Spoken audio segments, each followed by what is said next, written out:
Hello everyone. चलिए देखते हैं कि कार्ड्स आज कौन सी कहानी कहना चाहते हैं।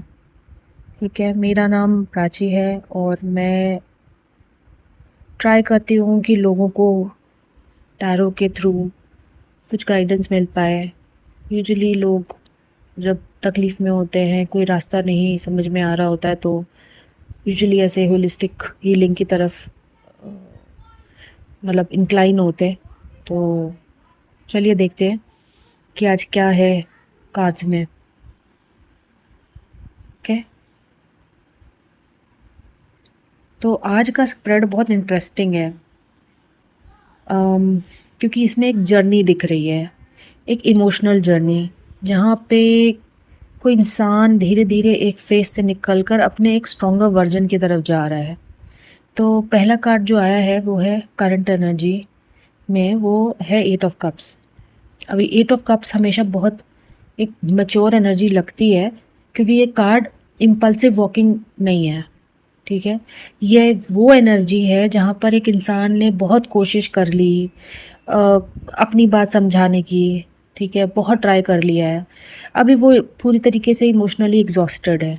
ठीक है, अब उसका इट्स लाइक एक शायरी है ना कि अम, कि अब दिल नहीं है। सॉरी, वो शायरी याद नहीं आ रही है, बट मुझे याद आएगी तो मैं डालूंगी कमेंट्स में। बट एक है कि अब दिल नहीं है किसी के पीछे जाने के लिए, ऐसी ऐसी वाइब है एट ऑफ कप्स की। तो ये कार्ड में सैडनेस तो है लेकिन क्लैरिटी भी है।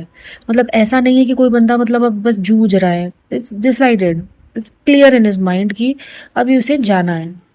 तो ये कोई ऐसा इंसान नहीं है जो बिना सोचे समझे जा रहा है। उसने पूरा जहाँ पे भी इमोशनली इन्वेस्ट किया था वहाँ वेट किया, एक्सप्लेन किया काफ़ी टाइम तक, मे बी कई सारे केसेस में बेग भी किया, होल्ड ऑन किया, लेकिन अब वो इमोशनली एग्जॉस्टेड हो चुका है।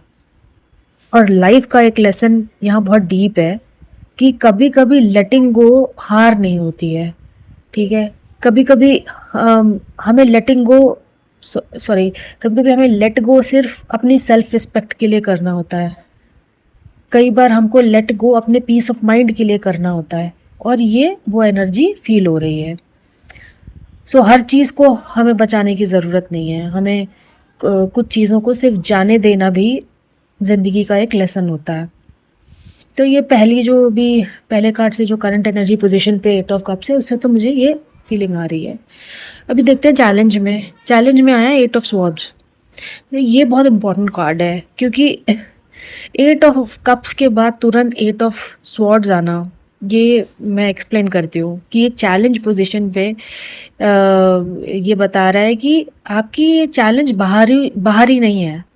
मतलब एट ऑफ स्वॉर्ड्स की जो एनर्जी होती है, अगर आप देखो ये कार्ड, इसमें इस औरत की आंखों पे पट्टी बंधी है और उसके हाथ बंधे हैं। उसको लग रहा है कि वो पूरी तरीके से फंसी हुई है इस मतलब जेंडर देख लीजिए, जेंडर नहीं होता टैरो में, but generally this this person is feeling totally caged in his own thoughts और हर ओन थॉट्स। और ये एक मेंटल प्रिजन की एनर्जी है, जहाँ पर आपने बहुत ओवर थिंकिंग कर ली, फुल ऑफ फियर, बहुत सेल्फ डाउट है, खुद ही आप अपने आप को ब्लेम करे जा रहे हैं। ठीक है, तो इट्स मेंटल प्रिजन।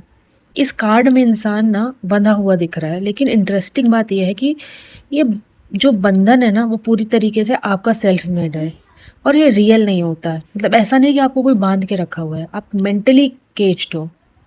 तो ऐसा कि जैसे आप ऐसे क्वेश्चंस पूछ रहे हो अपने आप से, मतलब थिंग्स दैट ट्रबल यू, कि the what did I do, I should have been more careful.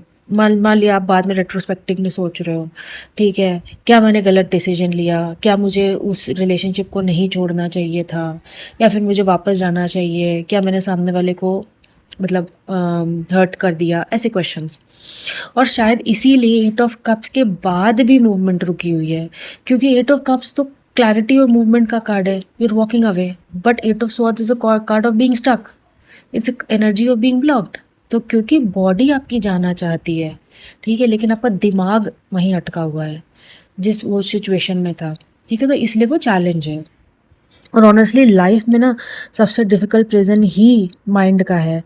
Body को तो आप मूव करा लोगे, अगर आपका माइंड मान गया, तो माइंड को मनाना ही सबसे बड़ा चैलेंज है। अभी गाइडेंस देखते हैं। गाइडेंस में आया है नाइट ऑफ वॉन्ड्स। अभी यहाँ पे देखो आप, गाइडेंस में वो बोल रहा है कि नाइट ऑफ वॉन्ड्स एक्चुअली सबसे इम्पल्सिव, मतलब क्या बोले, फास्टेस्ट कार्ड है टैरो का, ठीक है। और ये कार्ड ऑल्दो फास्ट मूवमेंट का कार्ड है, तो ये बता रहा है कि आपकी अब एनर्जी ना बदल रही है।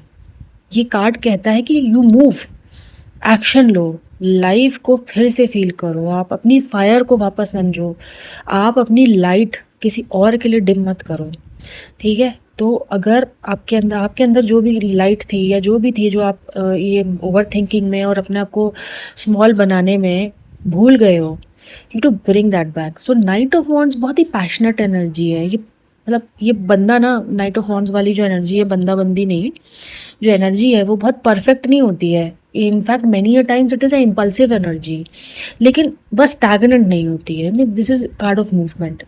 और ये मुझे लगता है कि ये स्प्रेड का सबसे बड़ा लेसन है कि ठीक है, एक बंदा एक इमोशनल सिचुएशन से निकला है, हार्ट ब्रेक हो सकता है, बहुत सारी सिचुएशंस हो सकती हैं, तो अगर आप मूव करोगे ना, तो आपका अपने आप ही थोड़ा बहुत हीलिंग स्टार्ट हो जाएगा, instead of staying stuck in that mental presence. So healing हमेशा साइलेंटली बैठकर नहीं होती है, कभी कभी आपको हीलिंग करने के लिए मूव करना पड़ता है। It can be moving to a new place, it can be moving to a new job, it can be moving to a new environment totally, जैसे कि आपकी एनर्जीज चेंज हो। और एक्चुअली देखा जाए तो लाइफ में हर चीज़ एनर्जी ही है। तो जब हम हर्ट होते हैं तो हम खुद को बंद कर लेते हैं कि बस अब हमको आइसोलेट हो जाना है, ठीक है। लेकिन यहाँ पर हम बोल रहे हैं कि नाइट ऑफ वॉन्ड्स आपका गाइडेंस में बोल रहा है यू हैव टू मूव। आपके अंदर जो भी एनर्जी, पैशन, ड्रीम्स हैं, आप उनको फॉलो करो और मूव करो, डोंट गेट स्टक। अब आउटकम देखते हैं। आउटकम में है क्वीन ऑफ पेंटिकल्स, और ऑनेस्टली ये आउटकम इतना ब्यूटीफुल है क्योंकि अगर आप देखो, अगर क्वीन ऑफ पेंटिकल्स का कार्ड, तो it is a queen who is sitting in her own abundance. उसके चारों तरफ आप देखो हरियाली ही हरियाली है, पूरी फर्टिलिटी है, ठीक है। एंड क्वीन ऑफ पेंटिकल्स जो होती है ना, वो स्टेबिलिटी की क्वीन है बेसिकली। तो इमोशनली बहुत मैच्योर है। तो आपको क्यों लगता है कि कोई इमोशनली मैच्योर पैदा नहीं होता? इमोशनली मैच्योर लोग हो जाते हैं। सो ये जो क्वीन है, इसने बहुत कुछ देख लिया है, ठीक है। She has seen a lot, she has been hurt, and now, ठीक है, उसको सब देखने के बाद she has reach this level of emotional maturity, ठीक है। और ये कार्ड एक और चीज़ मुझे ये बता रहा है, अगर आप इस कार्ड को ध्यान से देखो तो ये जो पेंटिकल है, ठीक है, which is the stability and which is the peace, she is holding it like a baby, ठीक है, एक बच्चे की तरह इसको होल्ड कर रही है। तो आप ये समझ सकते हो कि she is protecting her peace like a child, like her own child. So she will not let anybody disturb her peace. उस टाइप की ये एनर्जी है। And she is chosen it over everything else, ठीक है। अभी वो उसको किसी का वैलिडेशन नहीं चाहिए, उसको कोई क्योस नहीं चाहिए अपनी लाइफ में, उसको कुछ कहीं पे भी वो अपने आप को अबैंडन भी नहीं करेगी, जैसी है वैसी है वो खुश, ठीक है। और एक और चीज़ है, क्वीन ऑफ पेंटिकल्स अट्रैक्ट नहीं करती है, वो खुद ही अबंडेंस है, आप खुद अबंडेंस बन जाते हो, ठीक है। तो ये स्प्रेड बहुत ब्यूटीफुल है, जिसके लिए भी है और जिसके साथ भी रेजोनेट कर रहा है, प्लीज़ आप इस चीज़ को समझिए कि जो इमोशनल डिसअपॉइंटमेंट्स में जो अगर आप अभी करंटली हो, ठीक है, तो ऑल्दो आपने ये डिसाइड किया है कि आप उससे वॉक अवे कर रहे हो, लेकिन आप अभी भी कहीं ना कहीं मेंटली स्टक हो, but what the angels and spirits are guiding you is कि आप मूव करिए, आप बैठे मत रहिए, you move, you take action towards wherever you want to go, ठीक है। And you will see that your energies will move, and you will eventually move to a grounded and much more peaceful and a very very beautiful and self sufficient version of yourself. तो basically शायद यही life का lesson है कि कभी कभी आप emotionally empty situations आपको छोड़नी पड़ती हैं, एंड ताकि हम खुद को वापस पा सकें, राइट।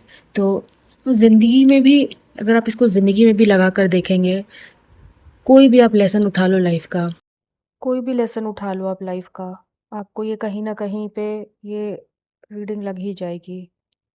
तो I think that's all for today and thank you for listening and lots of love to all of you. Thank you. Bye.